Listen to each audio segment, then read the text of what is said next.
It's a great day here in North Carolina, and to have such a great class gathered here and people still coming in. Thank you for joining us. We have several new folks that are joining us tonight, and you certainly are welcome. I'm not going to mute your microphones unless we start getting feedback, but anytime during the process, class tonight, if you need to stop me and ask a question, that'll be just fine. Or you can ask your questions over on the chat board. Or wait till the end of the session and we'll stay open and answer questions and chat, and y'all can get to know each other a little better as we go along. Hey, it's time to get in the game now. We're in session number 5 of a 7-part course here, and most of y'all have been with us the whole way through. If you're joining us for the first time, you're certainly welcome, and there's no problem at all for you to come and go when you can. We'll set the table for you. It's up to you to get in the game and come onto the table, and let's see what we can learn about getting our business running. Tonight, we're going to talk mostly about cash flow in our business, funding, and financing the business, different things that are related to that, and I'm going to share several tips with you that hopefully will help you as we move along in that process.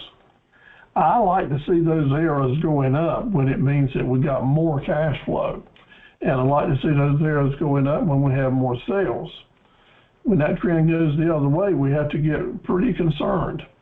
But in these topics we're talking about tonight, our objective is to try to stay steady and growing, not growing too fast, and certainly not going south too fast. But steady growth is the goal of a sustainable entrepreneurship. I am not a lawyer or not a tax accountant. Fellow's been in business for 64 years, still in business today. As a matter of fact, my business has been very good this week. A little slow in January, but February has been good. Been doing some good quoting, made a few sales, and I hope you are experiencing a good week as well. But my first piece of advice to you is always going to be, get a second or third opinion on issues related to your business or your financial security before you move forward. There's a lot of help out here in the world, and sometimes it's good to hear and get a second opinion. And a really good place to do that in our neck of the woods is the Sampson County Community College Small Business Center, who indeed is sponsoring our program tonight and this course, and we certainly do appreciate that. The director there is Bart Rice, and we've been pulling for Bart. He's been under the weather the last few days, and hopefully he's going to be feeling a lot better, and hopefully he can join us tonight a little bit. But he's a great director and will help you in your business. Won't charge you a penny, just glad to help. So give Bart a call if you would like to get some free advice at 910-900-4025. That's 910-900-4025. Give Bart a call, make an appointment, or he can come to you maybe if you're in Sampson County, and chat about what's going on and take advantage of the advice that he can offer or bring to you. I'll be sending out to you study guides and lots of information related to tonight's class, and I'm glad to do that. There's no charge for that. And if I mention any other study guides in the class tonight that you'd like for me to send to you, just type it over in the chat messages, and I'll be glad to send them to you tomorrow, along with a video recording of the class. Next week it'll be part 6, and next week we'll be talking about basics of bookkeeping, forecasting, and negotiating. These are really good topics, and the students always say they have gotten a lot of them, so really want to encourage you to attend.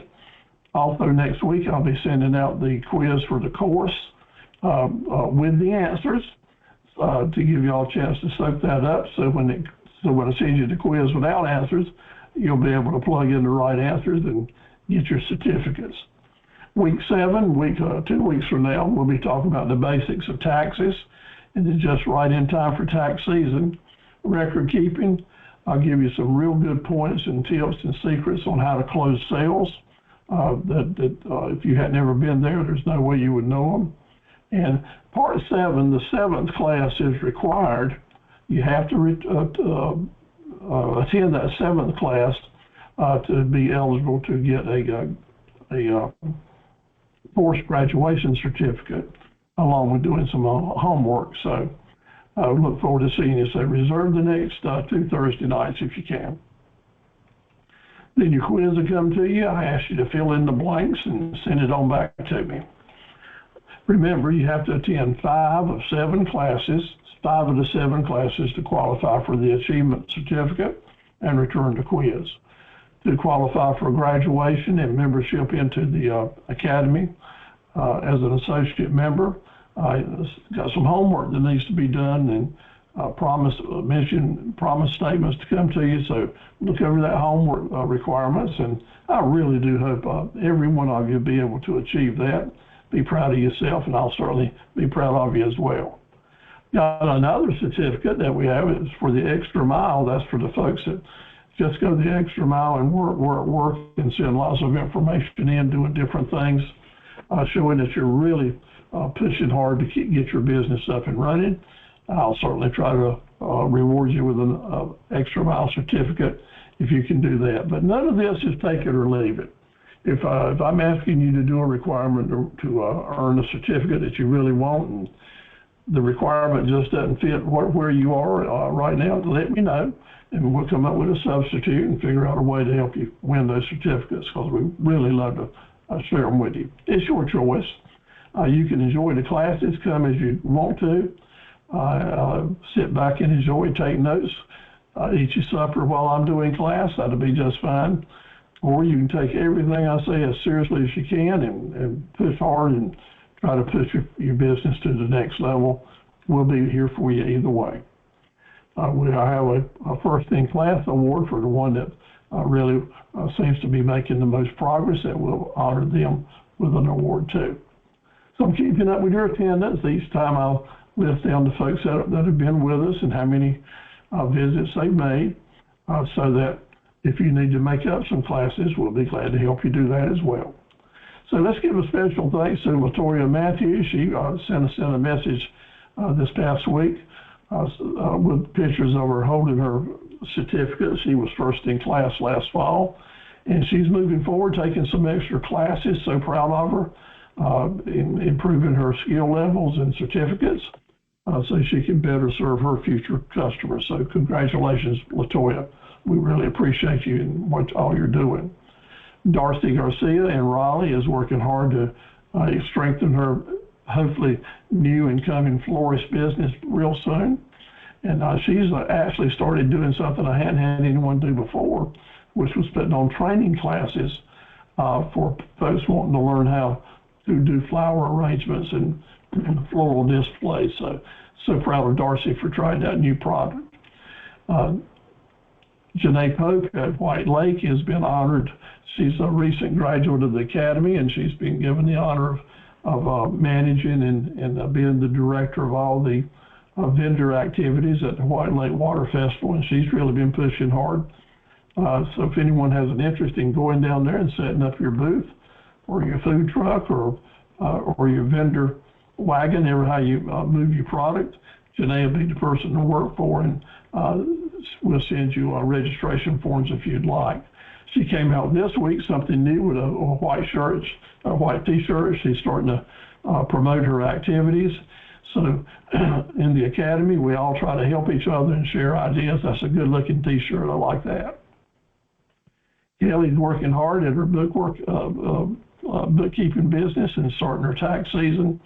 If you need someone to help you get your tax in order, to get your bookkeeping system ready to go, Kelly would be a good person I'd recommend. And I'll be glad to help get you in touch with her. Crystal's with us tonight. Thank you for joining us, Crystal. Looking forward to hearing more and more if you decide what you're going to be doing with your new business. Lucy Marie is in New York with us tonight. Thank you for being with us. Joanne's with us in Raleigh. And Joanne, I'm looking forward to getting some details on your business, maybe a photo. Try to help promote it as you're ready to go. But I know that, or I think that I remember that you're going to be working as a nonprofit.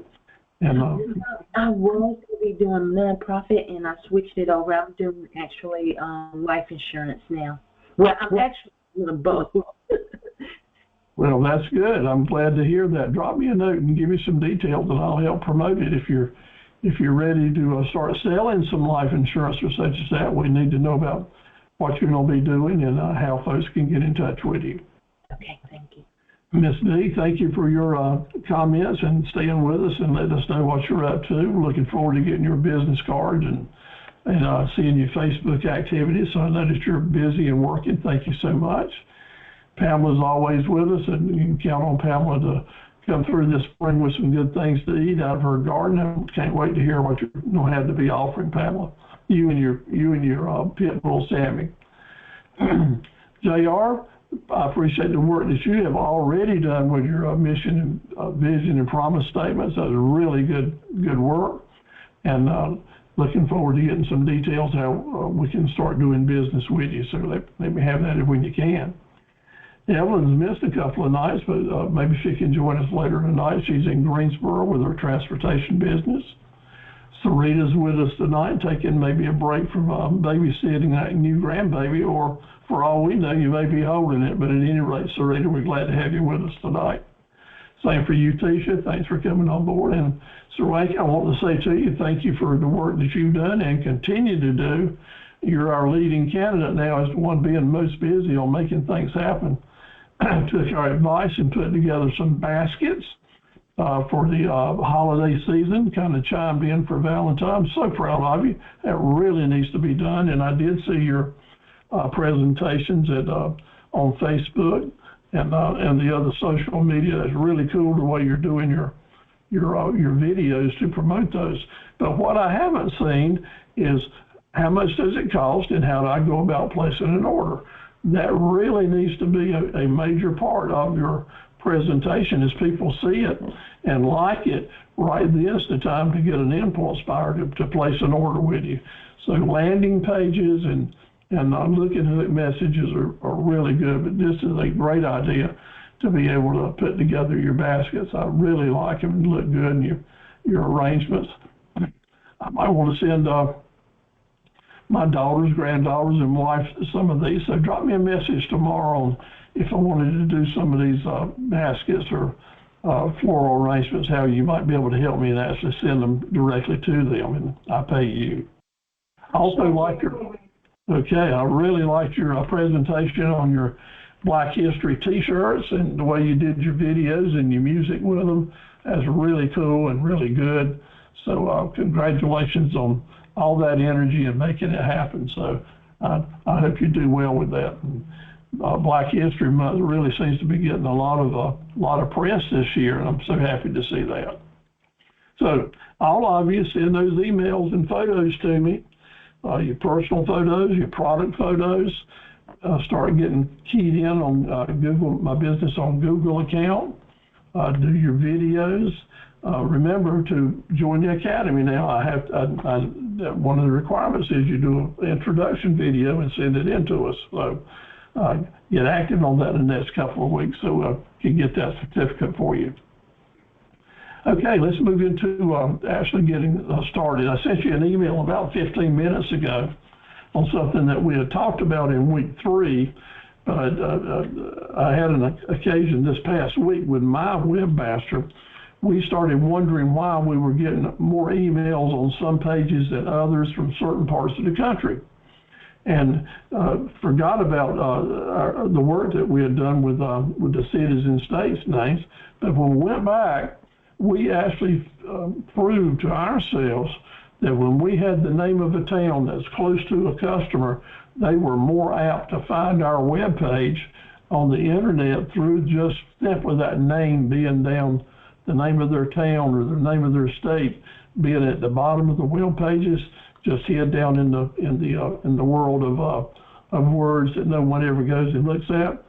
So if you look at my website right now, every page down at the bottom will look like this, where we've got all the states listed and almost all the major towns and cities in the whole country. In other words, I didn't want to leave anyone away from the table, so that anything that we can do to encourage the SEO, the ability to get people to find you, that's really important. So maybe you're not interested in or don't have a way to sell all over the United States. But wherever you do, I want to strongly suggest that you make sure we get that state name down there and the names of those different towns where you are possibly able to get some business in and post them right in. Now, in the email I sent to you, I sent to you so you can copy and paste that email and put it into your pages if you would like to do that. Use real small print or real small fonts, put it right down at the bottom of your web page just like I did, and you'll maybe see some real good results. It's really helped me, and I hope that it can help you as well. Okay, we're going to do a chat quiz for the rest of the series, since we're not talking about marketing and business planning and finding customers as much during the next 3 weeks, or as we have been in the past. I want to keep that on your mind, and we don't want to forget how important these particular things are. So go to your chat button. All of you work with us. If you can do your chat, let's try to do that. And type in the 3 words that RFC stands for. We're going to remember this the rest of our business life about how important RFCs are. So I see y'all typing them right in there. The answers are right. The raving fan customer. That's exactly right. And thank you all for participating. RFCs, raving fan customers, and they are so important because that's the customer that once you do business with them, they'll talk to other folks and recommend that they do business with you as well. Next cat question. What are the 3 magic words that open the door to upsells? What 3 words can we say and automatically encourage our customers to buy more items from us? We got to remember that as we're picking out our profit centers, we need to have profit centers that can be linked together and joined so that we can recommend a customer that buys one thing, we can recommend that they buy the next thing from us too. And as you're doing your videos and your introductions or sending out your emails or quotations, remember to use this. You don't have to actually see them and say it. You can do this in your writing and your quoting. So here we have this, and by the way, I can also offer you these options. That is a really good way to say it's not take it or leave it. Here, we've got it this way, or by the way, we can do it this way, and this way, and a little different in price. Use the by the way. That's what I want to stress on it. It'll make you lots and lots of money as you go along. Number 3, chat question. Our business cannot be all things to all people. We're not Walmart or Target or a big corporation like that. We're getting started. Our business can't be all things to all people, but it must be. It must be what to some people? It must be everything. That's exactly right. Thank you all for typing those in. And if you remember this, and you make that even a part of your mission and your promise statements to remind the customers that, I can't be special to the whole world, but I can be special for you. And I'm willing to do that. In other words, I want you to be 100% satisfied. The 2 most important web pages in our business, in my business and in your business, there's 2 really important web pages. And which 2 pages are those? Number 1 is your what kind of page that you see on your telephone. What kind is that? That's right, mobile page. And number 2, what kind of pages is it where we want the customers to go and start doing business with us, where we encourage them to actually buy while they're here now. Several of you are typing it in. I want to see some more. What type of pages are? That's right, Joanne, you got it just right. I appreciate y'all being ready for that. See, in our class and in our courses, for those that are here for the first time in our courses, we repeat things and try to tie it all together so you can sense how the whole program works and everything is linked to each other. Yes, the answer to these questions are your mobile page and your landing pages. And here I want to emphasize too, that as you're doing your websites and even your Facebook pages and this and that, look into making sure that it is set up to be able to work mobile, that people can see that page on their telephone. And sometimes that takes some special engineering that you may have to get a professional to help you with. So how many words of the week can you remember? We've had 4 weeks so far. I'm giving you the first letter of each word. Take a minute and type down to me the words that you can remember. What was that first week, the word that started with S? Second week started with M. Third week started with A. And last week started with E. Y'all not answering too quick on these. Here they come. Mindful. That's right. That was the M word, shrewd, and then mindful. Joanne's really blowing it out of the park. Here comes JR. That's exactly what mindfulness, I think, was actually the way we did it. Hey, here we go. Pamela's got them all listed down there. She did her homework. Miss D, let's see. I see your second one. All right, what was that third week? It started with A. Good. If we use these words and think about them to help build our own character and self-confidence and ability to make things happen, they can make a major difference. Just me lifting them down each week and talking about them with you has really helped me to be more conscious and aware and have more awareness of what's going on. That's right, here comes assertiveness. And the last week we talked about what? The word that ended in E. And we've used that in our courses a lot. That's exactly right, Miss V. And y'all all see each other's work. That's great participation. And we'll have just a little bit more participation later on in the class. So that's right. Shrewd, mindfulness, assertiveness, and endurance. Thank you all for participating. Let's try to use these words as much as we possibly can. Shrewd, being smart. Mindfulness, staying aware, staying in touch with what's going on. Being assertive enough to be willing to motivate ourselves and other folks. And endurance, which is the ability to sustain a prolonged stressful effort. And that is a definition of entrepreneurship. We have to be able to stay in it for the long haul. And knowing that's in front of us now, make that endurance work for you. This week, number 5. All the others are important, but things can still fall apart on you. I'll tell you, they can still fall apart and be challenged. Resilience is week 5. That's our word for tonight, resilience. Being able to bounce back from challenges and setbacks, having that inner energy and endurance to bounce back and to be resilient. That's such a great word that I want us all to own together and work towards together. Resilience, being able to recover, being able to adjust easily, and we have to do that, and to come back. Man, after COVID, we all had to have the resilience to put it together and come back. So let's all try to, together and working together, try to own resilience and make it work for us and encourage each other to find that. Again, my job is to motivate, and I'll keep trying to do that for you. And your job, I'll define it for you, if you'll let me be assertive here, is to find the endurance to stay in this game. And I certainly appreciate you finding the endurance to stay in this course so far. Most of you have been with us the whole way. I want to give you a little tip now. There's 2 things that people buy. There's 2 things that people need from time to time. And there's 2 things that people will make a decision on as to whether they're going to make the move or not to make the purchase.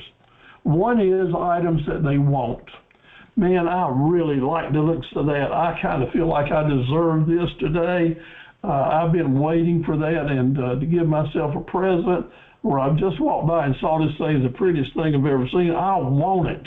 And I got enough extra money in my pockets and walk around money to buy it. That's an important thing in the sales world for all of us that are selling to people to understand. There are items that people want, and if they have the money, they'll buy it. They'll buy it, impulse items.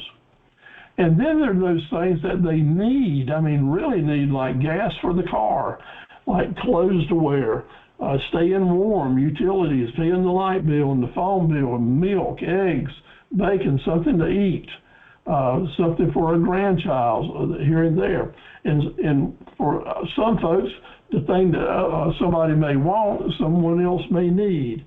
But as entrepreneurs, I want you to take your thoughts and focus them, be mindfulness of the fact that you need to decide the profit centers in your business to have a mix of things that people will want and things that people really need. Because when you have some of both, you're going to get a lot more regular and sustainable business.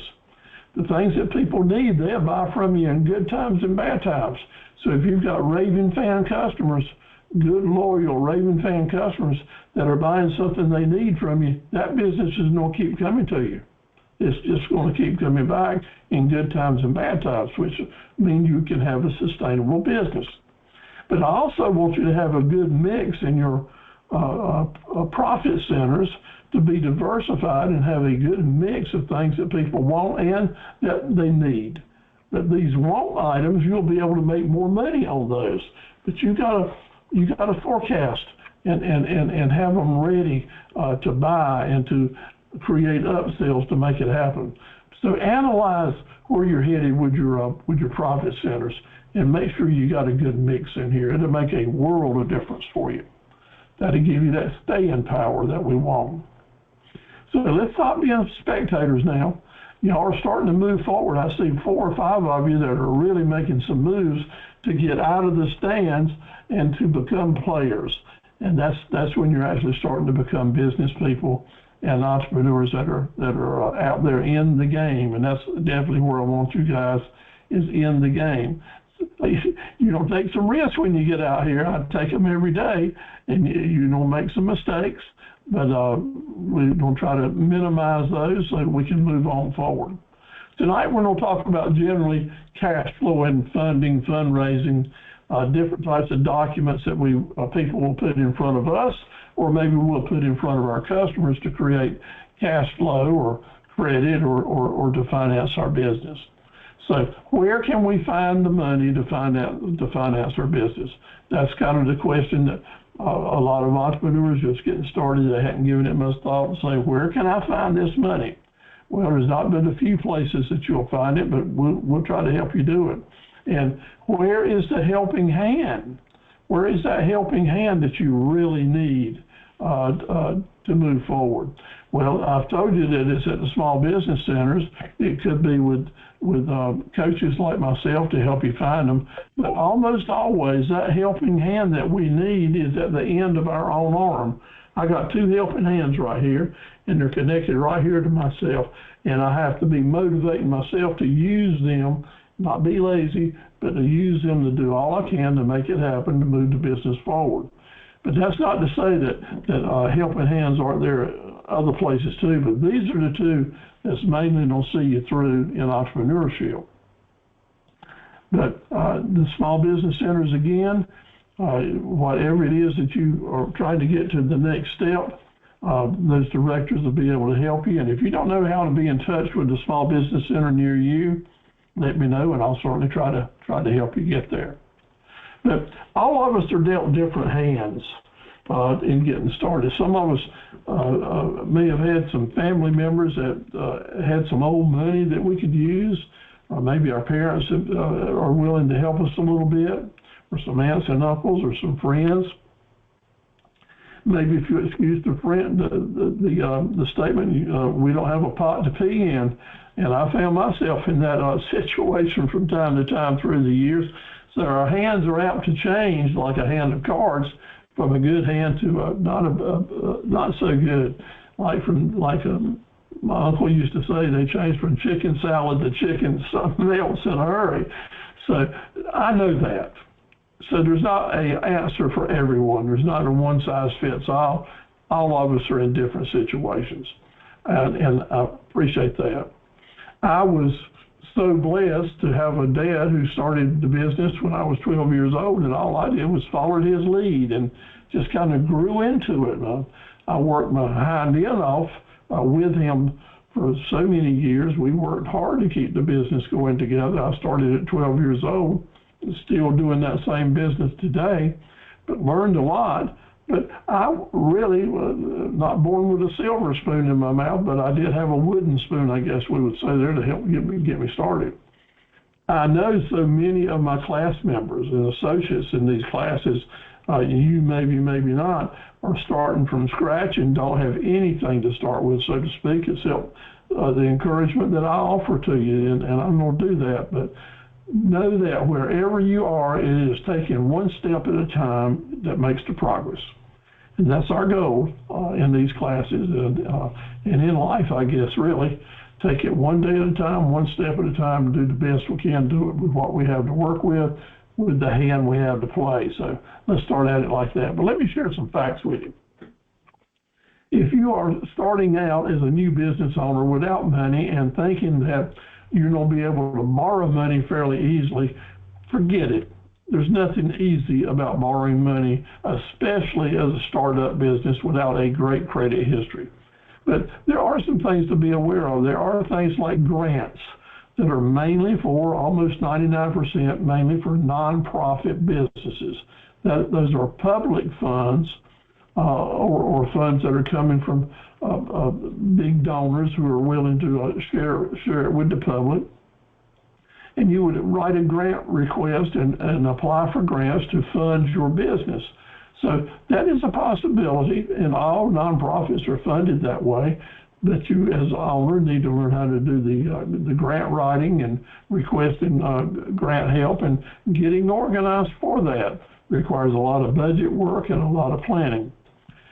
Special loan considerations are those available to us that have promising business startups, and the word promising has to be defined. So what would make your loan application more promising than not? One would be your credit history or worthiness. That is, have you been in debt before, and do you have a history of paying the debt off as you should? That's fairly easy for someone that's in retirement age, kind of like I am, with all I've been through the years, and many of you too. But someone that's brand new, just getting started, that doesn't have a credit history, that's a backbreaker. So we have to think about how to go about establishing a history before you can even borrow some money. Your credit worthiness is what's your standing in the community. Have you proven yourself as someone that keeps promises, that is willing to take a risk and pay money back to folks when it's due? Folks will look at that and determine what type of citizenship reflection that you're giving sometimes when they're considering loaning your money. Now, if you have a down payment, if you need some money, but you also have made a significant down payment, then the lender is more apt to loan some money for it, because they say, well, you got some skin in the game here. In other words, you believe in this enough to put your personal money into it, so I'll give some consideration to adding up for the difference. Lots of times that has to do with, is there some collateral involved? And collateral is a word that maybe you haven't used before. That basically is security, property, something tangible that you can say to the lender, I'll put up this collateral that I own as security for you, so that you know that if I don't make my payments, if this loan goes south and I default on it, then you get to take over my collateral and put that against my debt. Okay? When I was first getting started, you could almost take an item that was worth $100 and call it your collateral, and a lender would lend you $100 on it. But that was 50-some years ago, and it's not the case anymore. Now you have to put up an item that's probably worth $300 if you want to get $100 worth of security credit for it.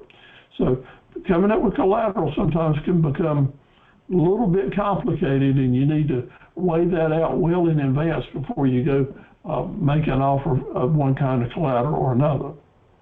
A really good collateral is a cosigner. That is someone that has really good credit or lots of assets that they could set aside to protect your loan, who would be willing to sign with you, to sign that promissory note with you, saying that if you don't pay it, they will. Now, those are really special people that we really love and don't need to screw around. But having a co-signer sometimes can really help a brand new startup business entrepreneur get moving. But that person's going to have to know you well and feel like that they're not taking that big a risk with you. We'll talk more about co-signers and doing business with family and friends in a little bit. The borrower wants you to have a wide vision related to your business before they want to loan you money on it. So a wide vision is saying, do you understand what's going to make this thing tick? Do you have a budget? Do you have a business plan? How do you plan to go about doing your business? What happens if this bad thing happens, or how will you handle this pitfall? They want to know that you're prepared to do business before they're willing to invest in you. They want to know that you're prepared to run your business before they're willing to invest in you, and you can't blame them for doing that. Very, very important to keep that in consideration. Where do you find a wide vision of how to run a company if you've never done it before? Right here. You're at the right place. Taking these courses that go from A to Z and letting it soak in and starting to make it understand. And sometimes people will take our courses now. Matter of fact, I've got 2 people on board with us, 3 people on board with us tonight that have have joined in our courses 4 or 5 different times. And that's just fine, because I really put a lot of information in each one of these classes, and there's no way in the kingdom that it all can soak in and make sense to anyone in one setting. So I appreciate that and really encourage you to come back as often as you can. It should make more sense the second and third and the fourth time, so you can actually take these tips and put them to work in your business. Being prepared to sell, being prepared to get out there and compete is something that's really important for you and for anyone that's thinking about loaning money to you. They want to know that you're going to be a professional. You know the game. You know what's going on. You know how to take tips and suggestions and turn them into action, how to motivate. So important. Business plan is going to be important. Sophisticated business plan, not so much, but a plan that you know where you're headed and a timeline like we talked about a couple of weeks ago. It's important that you know that if you do get a loan, congratulations, but it will not be just for the business. You can get the loan in the business's name, but when you sign at the bottom, you'll sign a couple of times on these documents, and we'll talk about the documents later. You'll sign as an officer in the business, which means you're responsible for paying the business's debts. But you'll sign again your name a second time as the guarantor, personal guarantee of that loan. And what that's saying is, if the business goes belly up and can't repay the loan, it's going to be up to you to do it as an individual. So don't come in here to these classes and walk out thinking that you can borrow money for the business, and if the business doesn't pay it back, you don't owe it anymore. It don't work that way. If the business doesn't pay it back, then your personal guarantee is going to come into play. All right? Not to scare you, but to make you understand the importance of keeping your credit bills down as low as possible and keeping your cash flow up as high as possible, and then you won't have to face those that kind of stress. But when you give a personal guarantee, it's going to be on everything that you own. Your car, your property, your boat, Sammy the bulldog, and your toothbrush even, and your chainsaw. Personal guarantees cover everything, so it's really very serious. And so, unlike talking about marketing and catching customers and sending out ads and all this kind of stuff, which is kind of fun type talk, we're talking serious now. We'll write down in your pocketbook. We'll write down in your personal heritage and and where your legacy and where you're going with it, we want to protect our credit. Always, you want to protect your credit and make the kind of decisions that will help you keep a good credit record through the years, which means that you'll always be able to restart. That's the beauty of having good credit. You can have bad days and things could go wrong. That can happen to anyone. But if you've looked after your credit and your creditors, you will have the ability to restart. And let me tell you, gently, a banker or creditor is more willing to help someone that's been through the tough times and made it through it and restarted, because the most likelihood is they will be a lot better business person as time goes on. So just little basic comments to help you with that. We always want to be A, B, C, D, connecting the dots. We talked about that early on. We don't connect those dots in such a way that our business can go forward. We're going to make decisions that don't create bumps in the road. Yeah, each decision needs to be tied into the well-being of the company. Want you to know there's going to be risk involved, lots of risk. The debtor, a lender is going to want you to talk about the risks that are involved in your company and what you're doing to make sure that if a risk comes along, it doesn't hurt or kill your company. So the good news is, for every risk that is out there, there's a risk management tool that you can apply to help minimize the effects that the risk could have on you. Risk management tools, most one that people think about first is insurance. That helps you manage your risk, and that's what insurance is all about. Safety programs, good housekeeping, good training, just good common sense can make most risks go away.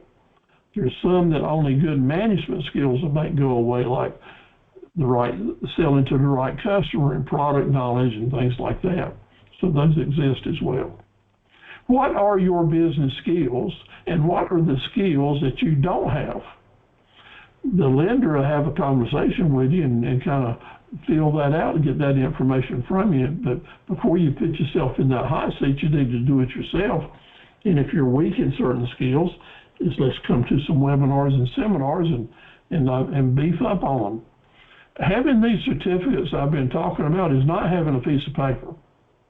It is so much more than that, because to earn the graduation and the achievement certificates, that means you have sit here and had a lot of good training on skills enhancement and where to go find more. So I'm very happy and gratified to hopefully be a part of that in your journey.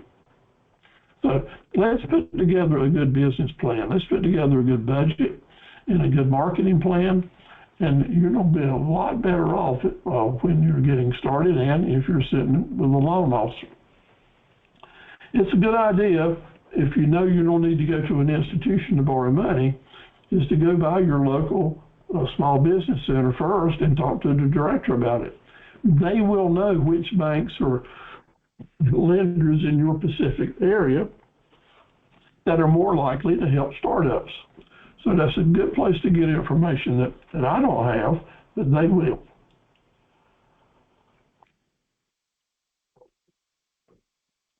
Get yourself a drink of tea or coffee there, and we'll move on here now. So maybe this is all like, I'm going to be singing the blues. I don't have the money I need. It's going to be like a country music song as the lack of money got you singing the no money blues, getting your down. Well, let's don't go there. We've got to keep a positive attitude and move forward. Maybe you can find the money in your piggy bank. Can you run around your house there and come up with a piggy bank that's got enough money to help get your business going? Well, maybe so. Who knows how big your piggy bank is, but at least it's fun to think about. Or you could do like my Aunt Myrtle, who lived in Greensboro, North Carolina, one of my favorite aunts through the years. She worked for home meals for 35 to 40 years. And every week when she would get, I think I paid every 2 weeks when she got her paycheck, she put a certain amount of cash in the freezer. She kept her vacation money and her Christmas money and her savings in her freezer. She was a child of the Depression, And a lot of people didn't like the banks after that. So when that Myrtle carried my brother Mike and I to the beach every summer for a few days, and then we wanted to go to the pavilion or ride the bumper cars or do something special down at Old Ocean Drive Beach, Aunt Myrtle reach in her pocket and she'd hand us a $5 bill, and you could smell it, and you could smell the freezer right on it. So we always called that her cold cash, and say, Aunt Myrtle, can you loan me some of your cold cash? And she'd hand us a old freezer burned dollar bill or something other like that, and we could have a ball. Remember, I said, can you loan us that $5? We had no intent of paying that back, and she knew it wasn't, but we still used the word loan. I'm focusing on that right now because those days are over for us. When we borrow money from friends and family, it's not a gimme, it's going to be a loan. So maybe you can find some money from someone's freezer. Now, my Granny Carver, she didn't put her money in the freezer, she put her money in a mason jar, lots of mason jars, and buried them out in the yard in places where she only knew where she buried them. And I don't know how many were out there or what the total amount was, but I do know this. When my dad came back out from World War II and wanted to start a business, he had no money to start a business. Needed $3,000 to get a business started. Today, to start the same business, you need $6 million. Isn't that something? 3,000 versus 6 million. But at any rate, he knew that his mama had some cash, and she was agreed to loan it to him with interest and a payment dates that are set down. She went out in the yard and she came back in after digging it up out of the yard, bought her mason jar in there and gave my dad $3,000 cash money, and he started the business that I still run today.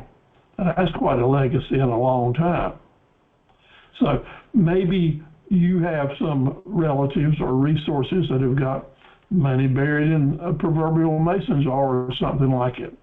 If so, that's great. Staying away from the lending institution and high credit and cost is always a good thing.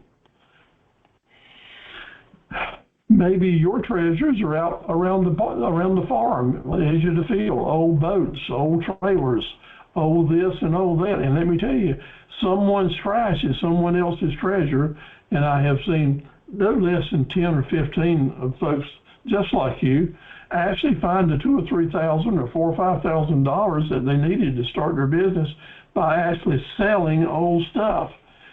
Maybe it was buy and sell. Maybe they had someone to say, if you haul this off, I'll let you can sell it and I'll give you half of the proceeds.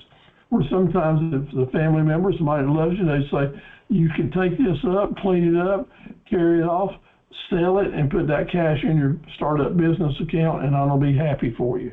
A lot of folks will do that for you. And maybe you have some family members or friends who have hoarded stuff through the years, and maybe it's a good time that you offer to do some cleaning up for them. You might work from now is it February, you might do this all the way through the spring and summer, and there's a chance that if it's a good opportunity for you, you might end up with $5,000 or $6,000 saved up. The key is you got to save it and not blow it, so that it's going to be hard work putting it together.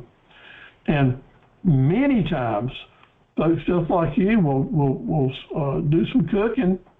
All of you are good cooks or know someone that is, and put together a fundraiser supper where you invite your friends or neighbors to come in for a quote plate sale, whether you're doing it at your house, in your living room, or out in your yard.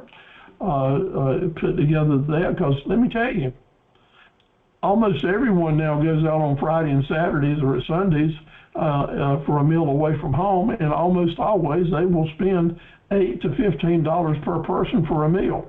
So if you're doing some home cooking and selling plates at $10 a piece, there's a good chance it's going to be a good deal for everyone involved, and you'll be able to put some stuff together. Now, I'll talk to you about how to put a fundraiser together in just a little bit, but this works. This works. I've had folks just like you do spaghetti dinners and fixing chicken plates. Like, this is an actual photo of a fundraiser that was done over in the Williamston area, where some ladies were putting together putting together a coffee house, coffee shop business, and they worked together with their local church, did a joint fundraiser where the church got half of the money, they got half the money. By involving the church, a lot more people were involved, and it was a community effort to help these ladies get a business started and to raise money for the church. And it worked out just very nicely. I think the proceeds from that weekend effect profit were over $5,000. That's a lot of money. A lot of people involved, and it took some planning to do it. But I've seen it happen time and time again. Folks will come together to help a new business get started. Now, if you're saying, I don't want to do this because I don't want to compete with the Boy Scouts or the church or the American Legion or the VFW or the women's group, then join with them. Work together. It's a good thing for everybody involved to do this, and so I encourage you to do it. I will say to you that during the past 30 years, I've been involved in helping a lot of people put fundraisers together, have a little plan, have a system, whether you're raising money for a family that has some significant health issues or a death in the family or a burnout. There's so many reasons people can get in a jam.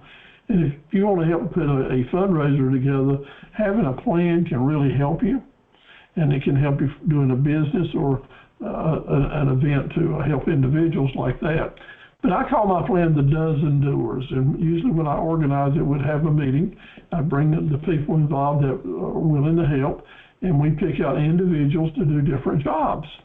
The more individuals you can give an important job to, the better your fundraiser will be. So we'd have people that would be the project chair, and that's never going to be you. The main person involved does not need to be the chairman of the project. You need to have the flexibility to work with everybody, including the chairman. Ticket sales chairman, finance chairman, public relations, getting the food together, there's a set up and take down, doing the trash. So many jobs. There's 12 important factors usually with putting together a fundraiser. And when you get these people together, they will become your very first Raven fan customers. If they got their shoulder to the wheel helping you move forward, then indeed it will indeed have them interested in helping you keep your business going on. So hold on to this. It's in your handout. Maybe you can use it not only for your business, but if there's another fundraiser that you want to be a part of or to help lead, you're welcome to use it. If you have any questions about it, don't hesitate to give me a call. But hopefully, you can use this type of plan, and if you want to do a fundraiser to help your own business get up and running, then give it a try. Now, knowing that we will have challenges going to a commercial lender, the bank or the credit union or such as that, a lot of us will find our hopes and dreams tied to borrowing money and getting loans from our family and friends. But in the slide here, I've added that other word, fools, because this can, if you're not careful, make someone feel like a fool. You don't want to go into this with any other thought other than, if I borrow money from my family or friends, I am going to pay it back, just as if it's a commercial loan. That is so important. And for the long-term ramifications, it's really important. If you don't fulfill your obligations, you'll have trouble for many, many years from many, many people, because bad news really spreads out in a hurry. Good news that yes, the loan was successful, it was paid back, interest was made, and everybody was happy. That's a good thing. So I want to mention that to you, that you'll do it. When you're borrowing money from family and friends, I suggest that you don't ever borrow any more than you absolutely need. And you do it with the intentions and starting up with documenting everything, and I'm going to show you how to do that. Making sure that you're covering all the bases, you give it thought, and that you build up a relationship so that things are just moving along in a very structured way. No structure is a problem. Well structured with documents and everyone agreed and everyone fulfilling their obligations is a must when you're working with family and friends. I suggest that you don't borrow money over 1 or 2 years. In other words, you want to get what you need now and pay it back right away, just like you promised. And when you do, then there's a good chance that as soon as you pay off that loan, the person you borrowed it from is going to say, well, you want us to do this again? And they'll tell you why. Because you paid them more than the bank would pay them for their money, and they were helping you, and it's going to give you a good opportunity for these folks that have been helping you to be able to become your credit references, to use them as a credit reference, which will help you the rest of your business life. Very, very important. I suggest that you borrow money using a promissory note. It can cover all the bases for you, and they've been around a long, long time, and we'll dig deep into those right away. So what is a promissory note? Have you ever heard that term before? How about going to your chat button there and tell me, yes, I've heard of promissory notes before, or no, this is just new to me. Just type in either yes or no. Promissory note, a lending document. Got a few yeses coming up. Thank you. Let me see some more. Got one no. Okay, Crystal, that's good. If you haven't ever been here, there's no reason in the world that you would know what a promissory note is. A few more answers there. Well, most of you have at least heard of them. Now, let me ask you to type in either yes or no that you've got a good understanding, I mean a real good understanding of what they're all about and how they work. Not just that you've heard of them. Either yes, I know all about them, or no, I need to know more. Got some no's coming up. Need to know more. Thank you, Joanne. Okay, a lot of us need to know more. That's good. So listen closely. Promissory note, we'll take the two words promissory and note. Promissory indicates a promise, right? Note indicates it's a piece of paper. So this is paper that we're making a promise on. And the promise we're making is, if you'll do this, I'll do that. If you'll lend me X amount of money, I'll pay you back X amount of money on certain dates plus X amount of interest to go with it. If things go wrong, then you're going to have certain rights and obligations to protect your interest and to get back your investment from me. A promissory note spells out all the ifs, ands, and buts related to a loan, and they've been around. Promissory notes have been around for a long time, all the way back to the Elizabeth period in England, and even before that, probably. And they called them notes back then when people were trading sheep and goats and work and lambs and land. Been doing it forever, so they've documented it, and hence the promissory note came about. While they did that hundreds and hundreds of years ago, today, if you go to a lending institution, they'll have documents as well. And they may even actually call it a promissory note because it's still a very popular legal term today. But generally, it's called a loan application or a security agreement or a note of this type or another. But the bottom line is the information is going to be virtually the same as we go through. A promissory note, a legal document, can be written out by hand, as shown in the slide here, where we're telling all about who we are, what our address is, our social security, what all the information we need to do to stay in touch with each other, what you're going to be buying, or how much money you're going to be loaning, where you're going to keep it. You can spell everything out with a piece of paper, but with computers today, and with the ability to have a blank promissory note that I'm giving you, generally I suggest that you use the typed document and just fill in the blanks. And here it is here. This is a promissory note from 2017, and the 2017 promissory note looked exactly like the 1950 promissory note, as it looks like the 2024 promissory note. So there's been very little, if any, changes in promissory notes. As shown in your slide, you fill in the information about who the parties are, good, clear definitions of who the parties are, and what the deal is. Just filling in the blanks with the amount of money, when the payments are due, and such as that.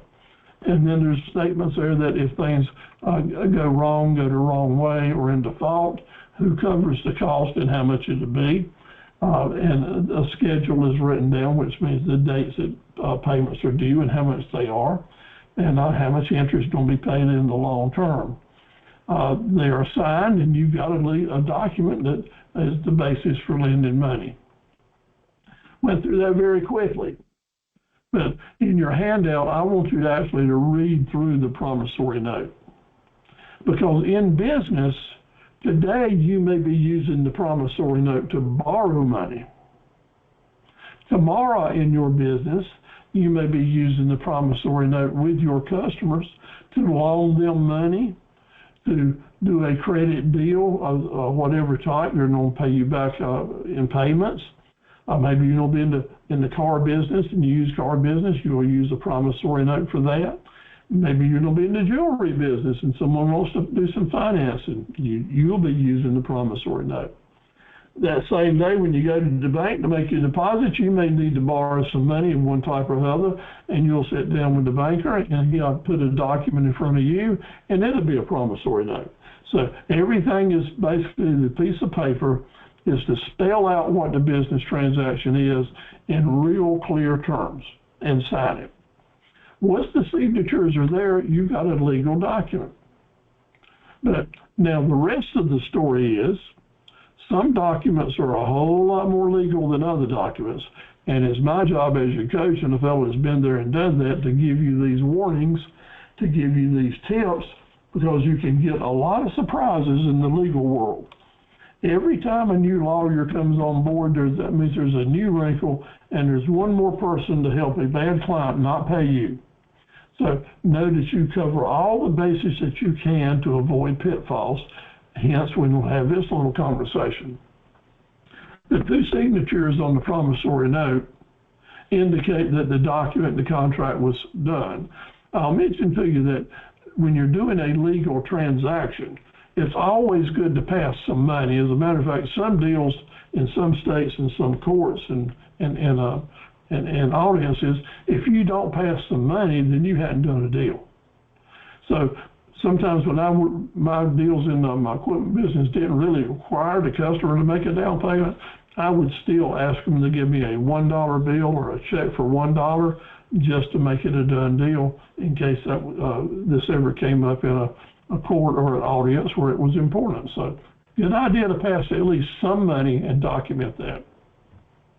The two signatures create a document.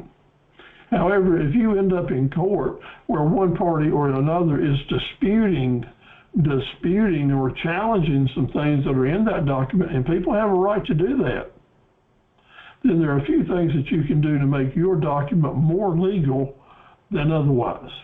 And the first thing that you would want to do, I'll mention to you, is to have the signatures witnessed.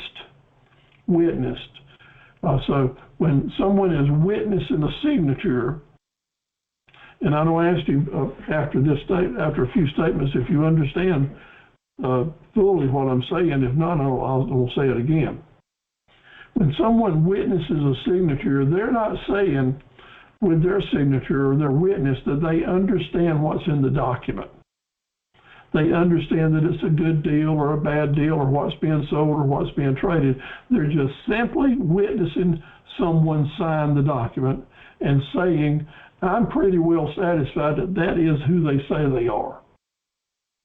It's just not a total stranger. I know that name, they're familiar to me, and I'll sign this document saying that John signed that and I witnessed him doing it. But they are not in any way involved in the transaction. So do you understand in the chat here the importance of a witness and that they are simply saying they know who they're seeing sign the document? Give me a yes or no on that. Witnesses. Got a yes.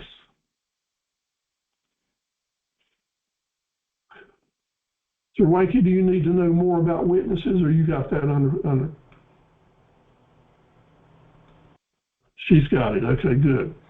Now, when you have witnesses, that is good. Does the same witness have to witness both signatures on the document? No. Like one person may be in California, they would have a witness there to sign it, and someone may be in West Virginia, the other party, they would have a witness in West Virginia to sign it. But when this happens, you want to make sure you get the full address of the witness and their phone number, so that if indeed this is ever called into question and you want to verify it, that you'll be able to get in touch with the witnesses. Pretty much anyone that's signing the documents that's important to you, you want to know how to get in touch with those people later on.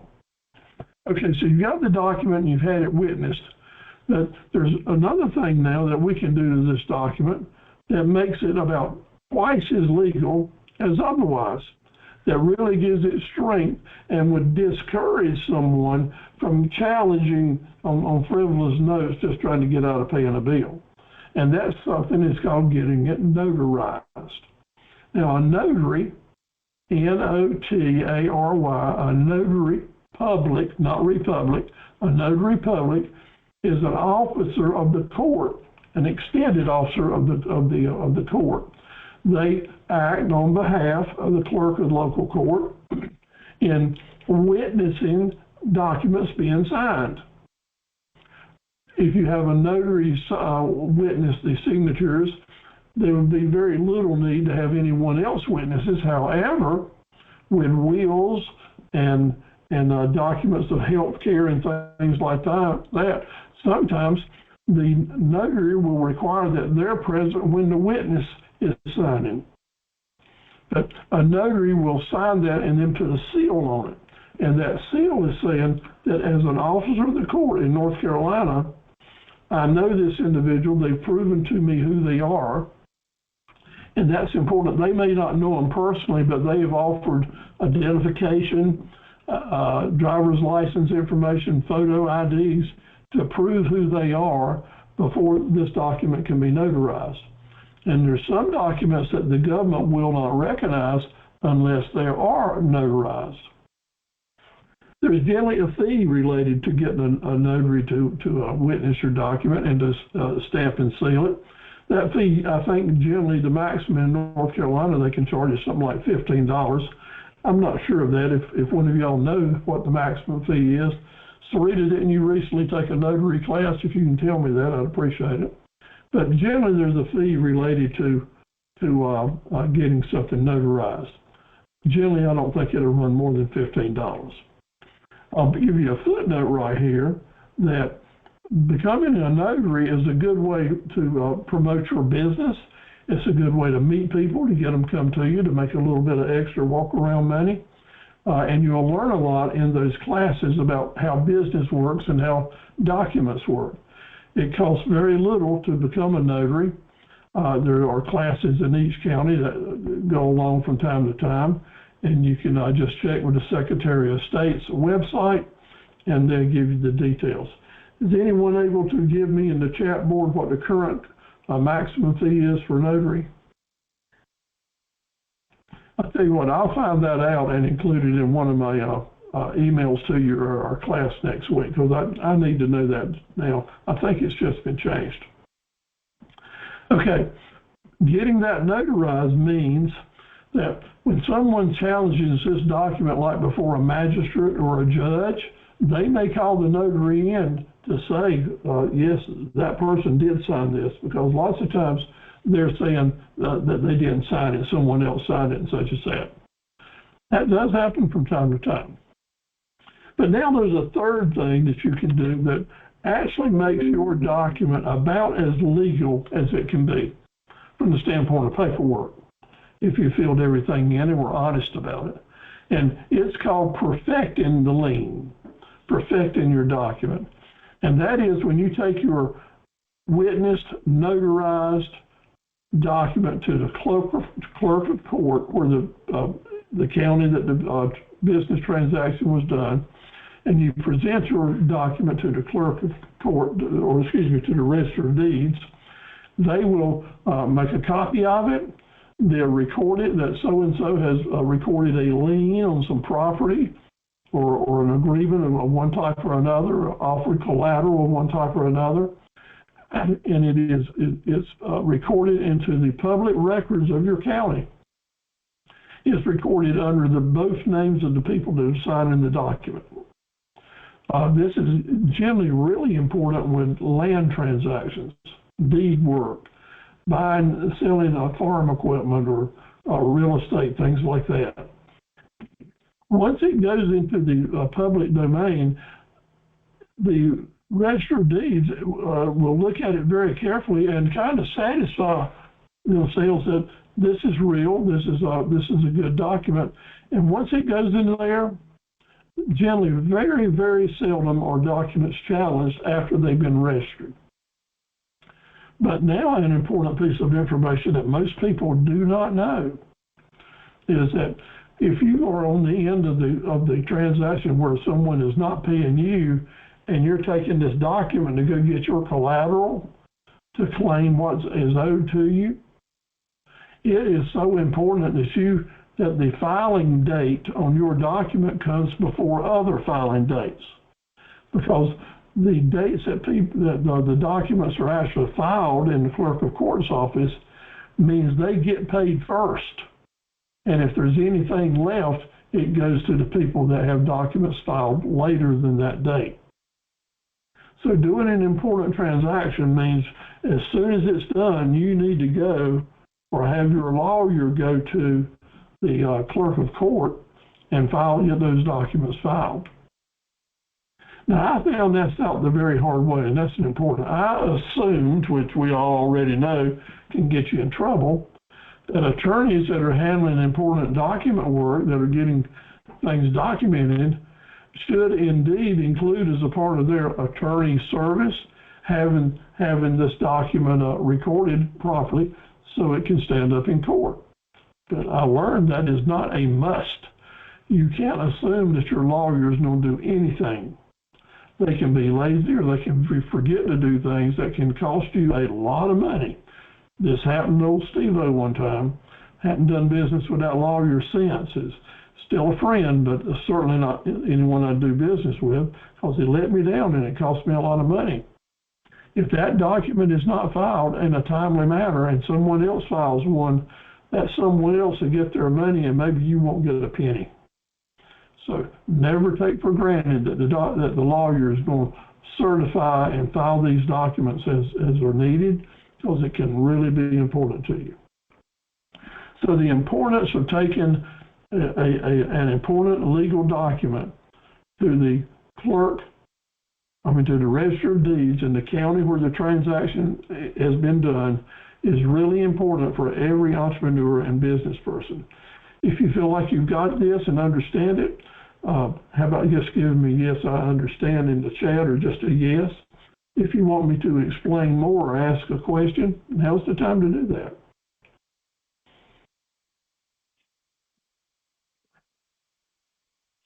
Very good, thank you all. So remember, if you're dealing with anything that has to be notarized, that indicates it's important. And you'll want to ask yourself, part of your DNA thinking is, old Papa Steve-O said, if it needs to be notarized, maybe it needs to be filed at the courthouse with the Register of Deeds. Then maybe you want to talk to someone, talk to an attorney, call up the Register of Deeds and ask them, because there's nothing wrong with doing that, and the fee is almost nothing to do it. But it can give you the protection that maybe you need, or maybe your loved ones or heirs may need if it ever comes to that. So thank you for I got all yeses there, so I'm going to move on to the next thing.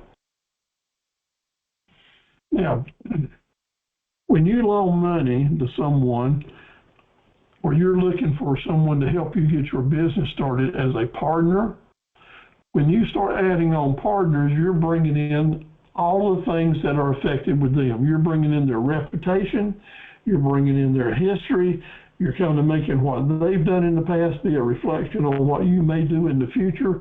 So you want to be very, very careful with that. Just because someone's got the money and offering it to you may not mean that you want to, quote, get in bed with them in business. Because sometimes it can hurt your long-term reputation. And maybe because I'm saying this, you will check out someone's background before you automatically accept their help. It's always a good idea to check out someone's background before you invite them to start becoming a business partner or have a business interest with you. I'm not going to ask you to check, do a yes on that, because that's pretty simple, and I think y'all are right on board with that. Now, let's talk about where you might get some loans and how it might affect you. The people where basically we would find money at are from angel investors, individuals, private organizations, government agencies, credit unions, large commercial nationwide banks, or local community banks. The places you will most aptly find a warm listening ear or a good audience for a startup business is going to be a community bank. That's a bank that's owned by locals, and they will be more likely to understand your needs or be willing to help you. But that's not going to be an automatic, and we'll get to that again. Large commercial banks will have more money and more opportunities and credit lines for you, but they're going to base everything on your previous history and your current assets. So if you're just starting up and don't have much to offer a large nationwide bank, they're not going to have much to offer you. Credit unions, however, are the places that a lot of us have put our money all through the years as we worked in our jobs, either when we're in the service or in the school system or teachers or hospitals. Credit unions have become just as popular and sometimes more so than banks. But here I need to give you a word of warning. And I want you to give me a yes or a no on this when I finish explaining it to you. Credit unions are not banks. There is a difference. You got a bank and you got a credit union. And one of the things that credit unions cannot do is make business loans. They are not in the business loan business.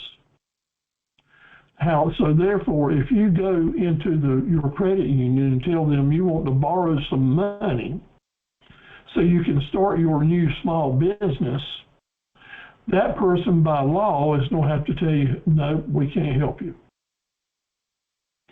If you go into that credit union and you say to them, I want to borrow some money to do some special projects around the house and to do some things that are important to me, and this is what I need, and I'm going to use my home for collateral and borrow money using my home as collateral. They will probably be just as happy to help you as they possibly could be. You hadn't done anything wrong, but when you say to them, I'm going to borrow money to start a small business, you just cut your throat as far as being able to pursue that. So, do you understand that as related to credit unions? Please give me a yes or a no. Credit unions cannot loan money to start a small business. Very good. Okay, we got that covered. But you heard the rest of what I said. As long as you're doing a special project, doing some home renovations, making some things happen, they're probably going to be very happy to do business with you. So, government agencies, who are they? That's your Small Business Administration and SBA. And they have an office in Charlotte, North Carolina, and that's where they handle transactions.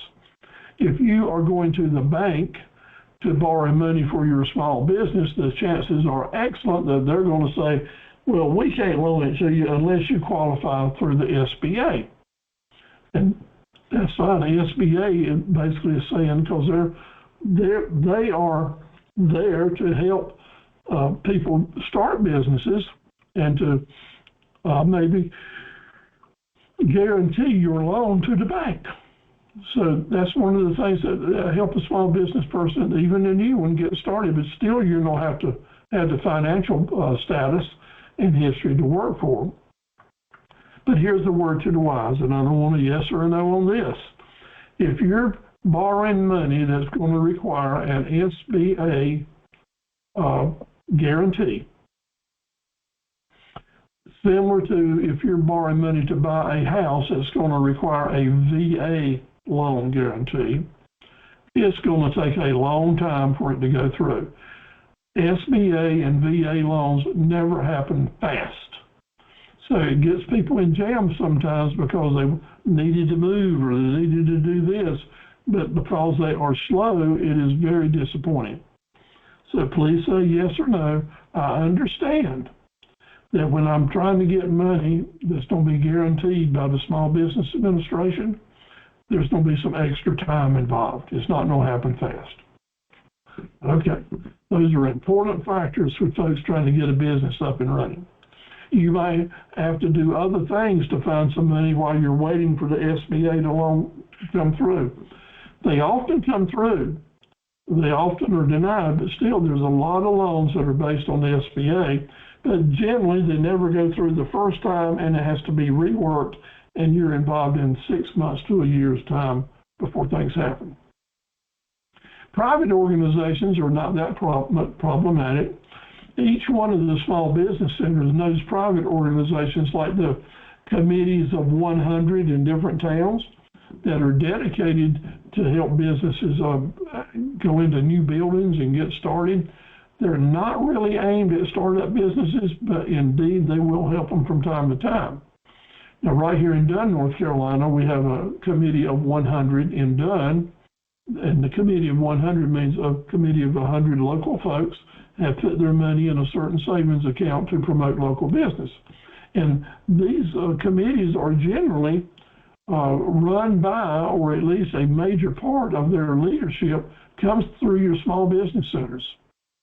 So that's another good reason to be involved with the small business centers. If those opportunities are available in your area, that's a good way to find out about it, is with the small business centers.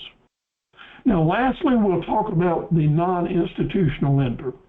That is just an individual like you or me that has money in the bank and I'm willing to loan it to you as a startup entrepreneur. I'm going to want to have all those safeguards that we talked about earlier. And I'm going to want to have a promissory note, and we'll fill it out accordingly. But these people are more interested in helping you and making a little bit better money than the bank's paying them, because the bank ain't paying hardly anything. Okay, the interest rates are going up from what they charging folks, but not going up for what they're paying folks on the average. Who are the individuals that are the angel investors in your town and in my town? They're the people that's got a lot of old money, what we call deep pockets, large bank accounts. It might be old family money. It might be money they made individually. It may be some inheritances. Who knows? But anyway, it's enough money they can loan out to other people. You may indeed be a part of that number that has money you can loan out, and it's a good thing to do. But make sure you cover all the bases we've talked about here with your promissory notes, with filing your stuff right, to looking at the credit history of who you're loaning money to. What's good for the goose is good for the gander.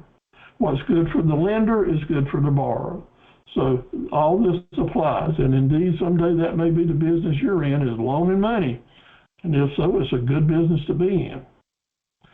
But here we go with the pitfalls. The individuals that loan money, they oftentimes want to own a part of the business or a portion of the business or stock in the business. And when that starts happening, to get this loan from them, and if you're giving up stock ownership, you're starting to give up real assets there. You're starting to give up control sometimes. So you have to be careful where you're headed into. People that are helping you in your business are either investors or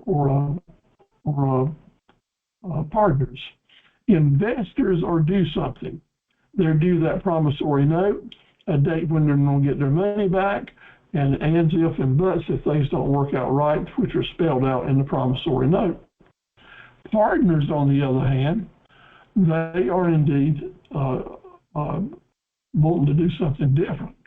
They want to be a part of the business, and a partner that's loaning you money or putting money into the business itself, not loaning it to you, but loaning it to the business, then they're willing to take what the business does. If the business makes money, they'll get a piece of that pie. If the business loses money, they're going to lose some of their investment. Right in there with it, here and going. Either way, review different things. The investors do what the promissory note says they would do. The partners do what your partnership agreement says. So that's a different document and will be different with everybody that you go to. The amount of control that an investor has in the business should be zero. They only do money back. The amount of control that a partner has in the business is all about what you agree on going into the deal, and that agreement needs to be clear. So be careful with doing that. You want to remember that the magic number is 51%.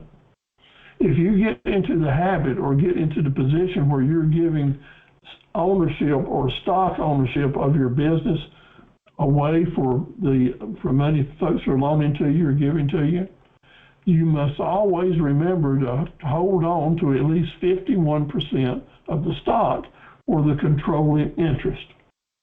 Because if you don't have controlling interest on even any given day in the future, the people that do can fire you, can tell you to leave, can make no promise to you, don't have to make any promises to you about how much money they're going to pay you or when. Or you're going to have all kinds of legal ramifications that's going to further cost you.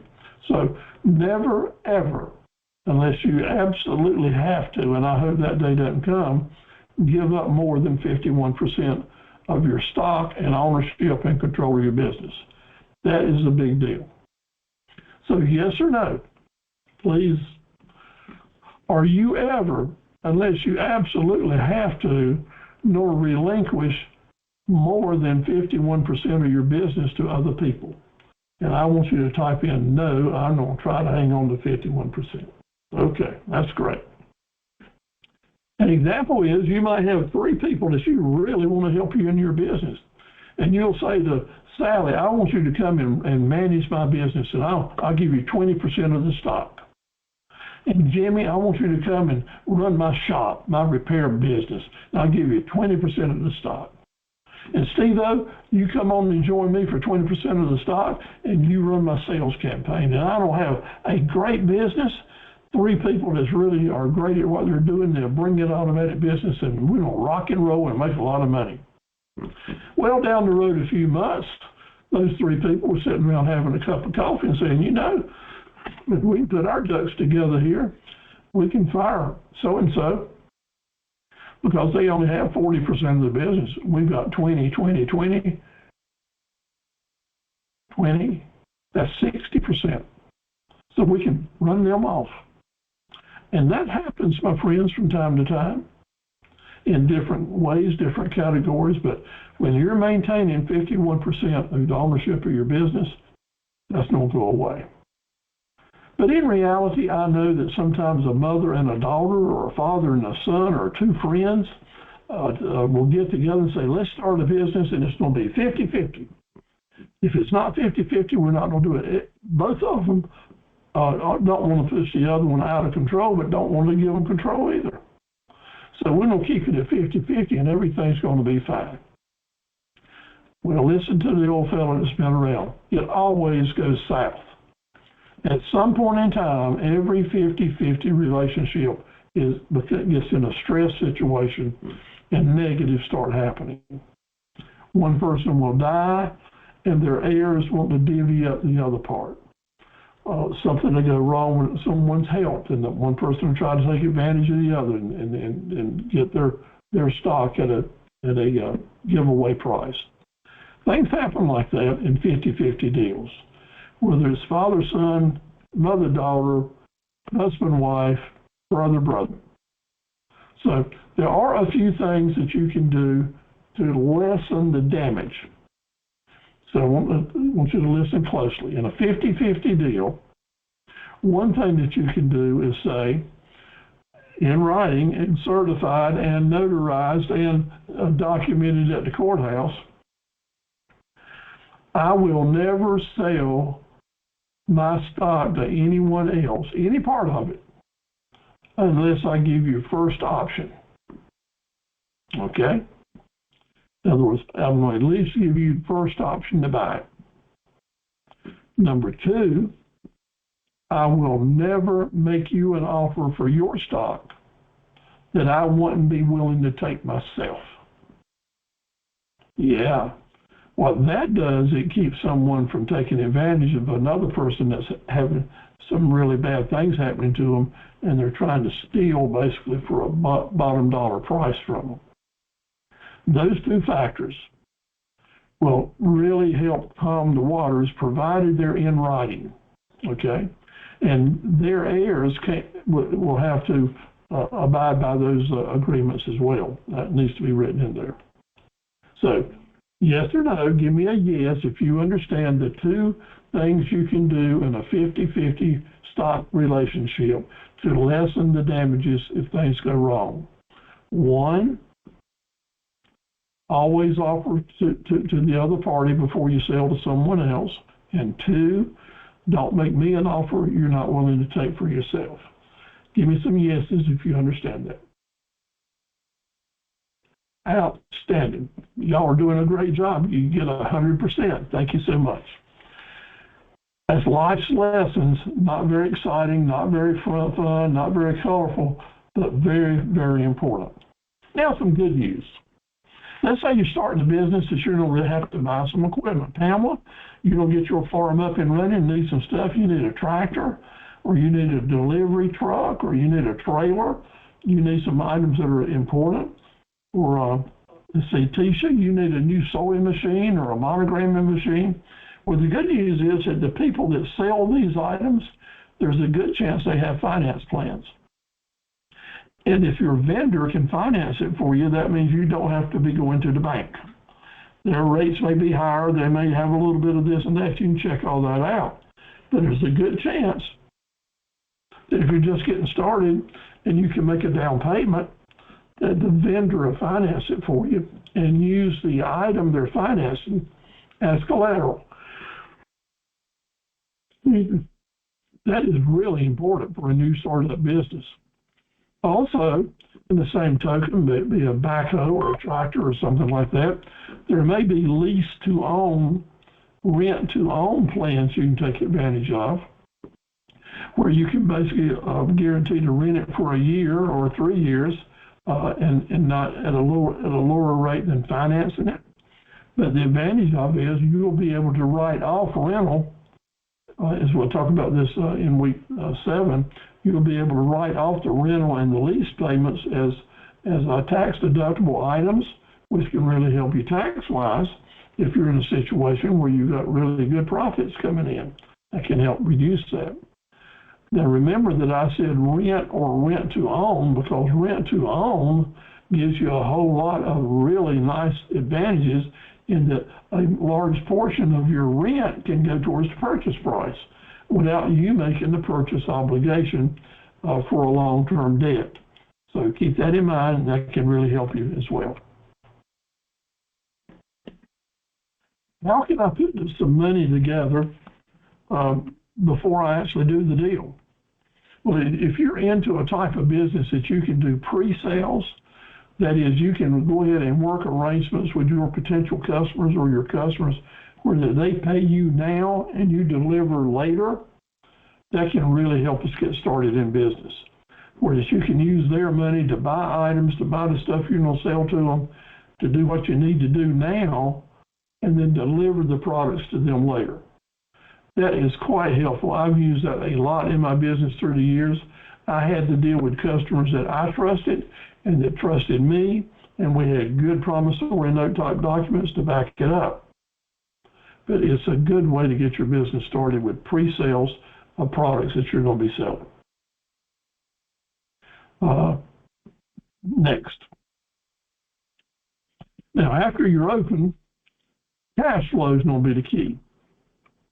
Every week we have to deal with cash flow, and having a relationship with your bankers and your credit lenders and your customers will have everything to do with where your cash flow goes, but nothing will have an impact on it like your ability to make sales. And your ability to make sales is all about the profit centers that you have in your business and how to grow them and how to present them. So just because you've got something for sale doesn't mean it's going to automatically move on. It doesn't mean that it's just going to happen. Now, Sri Lanka has got a lot of products that she puts together. And I got a feeling that she can maybe get more business than she can manage herself unless she wants to hire more employees. So when you're really pushing your company to be bigger and stronger, you have to be careful not to push it to the point that you're getting in more orders than you can fill, because that's going to end up making you spend more money than you have and possibly do more business and lose your business at the same time. So there has to be a balance. There has to be a balance. But adding profit centers and collecting your money is the way to create more cash flow and less credit. Knowing how to fight crises, knowing that you need to be flexible, knowing that resilience comes into play. Oftentimes, when you're growing your business and you're trying to go through these stumbling blocks that sometimes come at you by no fault of your own, but we have to be flexible enough and resilient enough to see our way through it. It's about 7 areas, legal ways that you can improve your cash flow. First of all, let's get rid of structured bottlenecks. If you have issues the way you're buying your inventory or the way you're receiving your money, and you've just built into your business plan items that slow down the cash flow, then you need to address that and figure out how to work through it. If you've thought about it and just don't see any answers, share them with me or your small business center director. Maybe we can give you some good help. Oftentimes it'll get right back to you're buying too much inventory and you're tying up your money in stock, and therefore you don't have enough cash flow to pay your bills. That's oftentimes the case. You're not doing anything wrong except not forecasting what your cash flow needs are. And forecasting is such an important business skill. We need to surgically remove any waste that we've got where we're wasting money, but it just feels good. If you're in a cash flow issue, you have to take care of that. If you're paying folks to do things that you really don't have to have them to do, maybe you need to turn them loose for a while and get your cash where it needs to be. Stretching those dollars, like we always had to do in a poorhouse, like Albert was raised in, is going to help you get to the end of the road. And that magic act, maybe you didn't know you were a magician, but I don't tell you. When I was talking earlier about raising money by selling stuff that was out there around the fence line or other people have got that they'll give you, that's magic. When you can turn trash into treasure, then you're a magician, and sometimes we do that as entrepreneurs to create that little bit of extra cash flow we need so we don't have to go borrow money. We find the ways to do it. We are resilient, right? Adding profit centers is always going to be one of your best first choices. Adding additional items to sell, but when you do it, make sure these items will fit into the circle of dots so that you'll be able to use this item as an upsell with your regular customers. Things are getting slow maybe you've had a slow month or a slow several months and you just need to generate some additional sales. Where does that helping hand need to reach out to? Your raving fan customers. People that have done business with you before or the ones that will do business in the future, and you need a database. You need a database to be able to reach out and stay in contact with your raving fan customers to really make a big difference in remedying cash flow issues. So please give me a yes or no. Are the raving fan customers the people we'll reach out to when cash flow gets tough? The answer is yes, please. Are the raving fan customers the people you'll reach out to? Now, are you going to have the ability to reach out to them? That means we don't have to have that structured database where you have kept up with email addresses and phone numbers. So when it's time to reach out to them, you can do it quickly and very inexpensively. Every day, I save email addresses and contact information for customers that are sending me inquiries and asking for quotes or wherever I can get them. I save those email addresses And we send out emails to our database several times a month to let them know that we're here and alive and need customers. And every time we send out a mass mailing, we get some new orders in. So I'm just not asking you to do this because I think it's something that'd be nice for you to do. Getting your database in order, and especially keeping up with people that have done business with you before, because you'll want to send them special messages sometime, is really important. Have that database. Okay, going to the lenders to borrow money, there's a few things that you want to do. And if you can, have a credit line, have a basis of credit. And so that if you have something special come along that you need some money right now, you don't have to go through a long process, but you've done it in advance, and therefore the money's there for you. A credit card is basically a credit line. Most banks look at it that way. So maybe you don't have a credit line, but you've got a relationship with your bank. If it's an established relationship, go ahead and ask them to increase that credit line up and see how high you can get it to go. That doesn't mean I want you to go borrow that money. It means I want you to have some reserve funds if you do need them. Because usually credit card lines, payback interest rates can be from 20 to 35%. But a larger bank like Wells Fargo and some other national banks will offer you from time to time a certain amount of money for 6, 8, 9 months at a very low interest rate. I just got a notice from Wells Fargo yesterday that they were offering me $10,000 for the next 3 years at 6.9%. And from a bank on a credit line situation, that's pretty darn good. And the offer was good for 6 months. So I don't need that line right now, but if something comes along where some manufacturer's got a bunch of equipment that I can buy at a really good price, and I feel really good about being able to sell it and turn my money quickly at a good profit, I may use that credit line instead of using up my daily cash flow. That's why you want to have your credit lines. So think about how you might be able to achieve that. Borrowing money in all situations is like so many other things that you've heard people say. Sometimes it is nothing to do. It's nothing to do with what you know. It is everything to do with who you know. And therefore, an entrepreneur, a new business getting started in the community, or just in general, a business person, it behooves you to be in touch with or to know people so that they know you. See and be seen with the bank officers, the loan officers at the bank, folks that can make a difference and be a reference for you. Because oftentimes to get the bank, talking to the president, vice president, or the local loan officer will make the difference in whether or not your loan application goes to the top of the pile or the bottom of the pile. And there's a lot of different ways to grease the tracks when you're getting ready to borrow money. Word of caution now, do not pay off long-term debts with your short-term cash flow. Lots of times we get started in business and we'll say to ourselves, I need to get out of debt as soon as I can, so I don't use up this cash I've got on hand to pay off my debts. And then in 60 days, you have a crisis come up and you're out of money and then you're out of business. So plan your debt payments well. Make sure that whatever you're borrowing money on is going to pay its own way. And then instead of paying off debts early, put aside a good cash rainy day fund before you dip into that.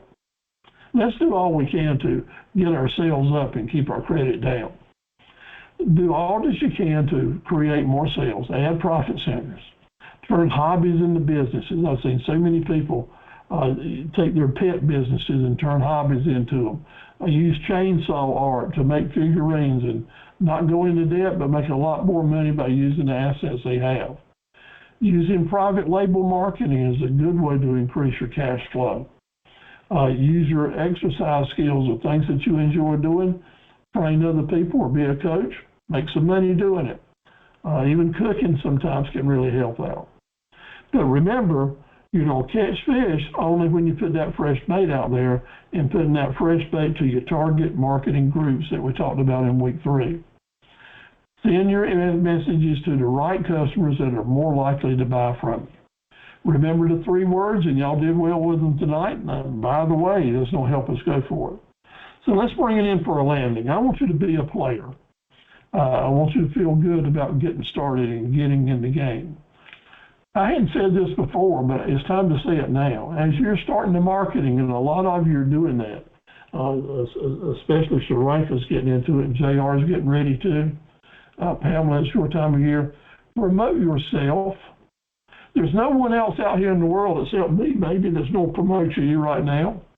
So it's up to you to tell the world that you're a good place to do business with, that you've got good products, that you're proud of what you're doing, that you've got a good logo, a good brand, that you feel good about what you're doing, and people should feel good about doing business with you. So promote yourself.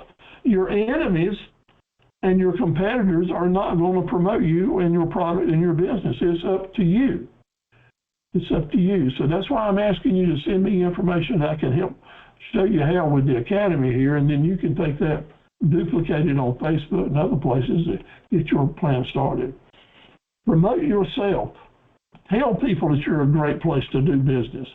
Tell people like Allstate does it. You're in good hands with Allstate. Well, you're in good hands with Miss V, and you're in good hands with Donnie out in Missouri. And thank you for joining us, Donnie. And you're in good hands with Simon. Get your business cards promoting you, not just identifying you, and use it on your Facebook ads and other places. Let folks know that you're grateful to veterans, or let folks know that you're a veteran-owned business. Veterans will appreciate the fact that you do it, and people that are veterans will appreciate the fact that you're one and give you more business. Talk about how long you've been in business and why you know what you're doing. One of the slides I use is I tell people I have affordable pricing and direct shipping. What's the message there? We're easy to do business with, and then just say it. This is a good place to do business, and we've been here since 1959. Promote yourself. No one else is going to do it for you, and then do it as nicely as you can do it as yourself. Now, wrapping it up, resilience. We talked about that a little bit tonight. We'll talk about it a little more and tell you a little story. We're kind of going against the odds, all of us as small business people. More small businesses go out of business and stay in business. So you're up against the odds, and the little things and tips and strategies that we talk about here are the difference in staying in business or not. And I want to talk to you about going against the odds. Over in South Carolina a few years ago, there was a little wiener dog named Mr. Longfellow. His family called him Mr. Longfellow, and they did love that pet just like you do yours. And a little wiener dog, long, short legs and real long, Mr. Longfellow is a pretty darn good name for him. Well, this is 2007 in Savannah, Georgia, and little Mr. Longfellow got ran over by a truck in his neighborhood. He was out playing, and the veterinarian had to amputate one of his rear legs. He really did. So Mr. Longfellow became a little three-legged wiener dog. So you can just imagine how sad he was in such a way, because they look kind of sad from time to time anyway. But here's this little fellow with short legs and only three to support him. But his family did love him. And over in Georgia, over in the Savannah area, every year the dog club over there, the Wiener Dog Club, I think they call themselves, has a race, a big event, a big festival day where they have a race. And these people had been taking their dogs to the races for years, and now all they had was Mr. Longfellow, so they took him on along too. And now on this particular race day in 2007, 178 Dachshunds were entered in the race. That's a lot of dogs. It's a lot of dogs. All of them had four legs except Mr. Longfellow. Now, are you saying that the odds were against him? I would say definitely they were. Do people say that the odds are against me and you as entrepreneurs? They definitely do, because we are certainly not big organizations like Food Line or Walmart. So odds are against us. But we got resilience. You know that, and you know what? Mr. Longfellow was entered into that race. He was entered into that race, and to say the rest of it, he did really well. He placed really well. As a matter of fact, he won the cotton picking race. With 3 legs on a hot day against 178 other dogs, Mr. Longfellow came through, and he became a hero. He became a hero. Hospitals and doctors' offices and schools and other people just wanting to gather around this dog winner, because he just gave so much pride to people that were struggling to make it, who needed that extra encouragement, extra support. And by golly, you can do that too. Having resilience and keeping in there and believing in yourself and other people believing in you, that's a part of it, and that's a part of what the Academy is hoping to do for you, is let you know that other people are pulling for you too. I want to be a Mr. Longfellow. Yeah, I think that'd be so gratifying to be able to be welcomed in other places as an inspiration, and I can certainly see why people would do that too.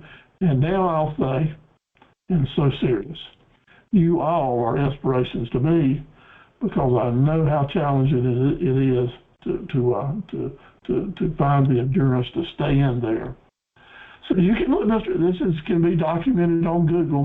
My preacher mentioned this about 3 weeks ago in his sermon, and I went to Google and found it, and I just fell in love with the story and certainly wanted to share it with you and want you to share it with other people. So when you get the video tomorrow, you can do a screenshot of this and spread the word. Maybe it will inspire someone else to do what they can. Let me tell you, you got to believe and trust in yourself. You got to promote yourself. And I don't say to it, yes, you can. By golly, yes, you can do it. You can become successful and enjoy whatever the fruits are that you're looking for, provided you stay structured, provided you find the resilience and the assertiveness to keep pushing. But most of all, let's all thank God and thank Jesus for giving us the ability to stand up and breathe and enjoy another day. And we are so blessed to have this opportunity, not only to do things, to be in business, but also to meet folks like all of you guys. So God bless you. I hope you have a fabulous weekend, and some of this helps you, and I'd appreciate any comments that you might have before we sign off.